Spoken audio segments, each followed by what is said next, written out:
Guys, అందరూ ఎలా ఉన్నారు? After a long gap video అయితే పోస్ట్ చేస్తున్నా.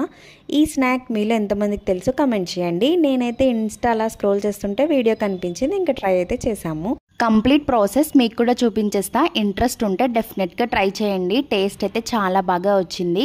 ఫస్ట్ బ్రెడ్ స్లైసెస్ని తీసుకుని వాటర్లో డిప్ చేసేసి పక్కన పెట్టుకోండి. తర్వాత పొటాటోని ఉడికించి ఇలా స్మాష్ చేసేసుకుని రెండింటిని మంచిగా కలిపేసుకోండి. తర్వాత ఇందులోనే 1 టేబుల్ స్పూన్ చిల్లీ ఫ్లేక్స్, కొంచెం ఆరిగానో, చిల్లీ పౌడర్, సాల్ట్ ఇంకా పెప్పర్ యాడ్ చేసి అలానే చిన్నగా చాప్ చేసి పెట్టుకున్న ఆనియన్స్ని కూడా యాడ్ చేసి మొత్తం అంతా కలిసేలాగా కలిపేసుకోండి. దాని తర్వాత ఈ కన్సిస్టెన్సీ వచ్చేలాగా చూసుకుని కొంచెంగా తీసుకుని అందులో చీజ్ స్లైసెస్ని కూడా యాడ్ చేసి బాల్ లాగా ప్రిపేర్ చేసుకుని పక్కన పెట్టేసుకోండి. తర్వాత ఆయిల్ అనేది మంచిగా హీట్ అయిన తర్వాత దీన్ని ఒక్కొక్కటిగా డీప్ ఫ్రై అయితే చేసుకోండి. టేస్ట్ అయితే క్రిస్పీ ఇంకా మధ్యలో చీజ్ తగులుతూ సూపర్గా వచ్చింది. ఇంట్రెస్ట్ ఉంటే ట్రై చేయండి. ఛానల్ సబ్స్క్రైబ్ చేసుకోండి.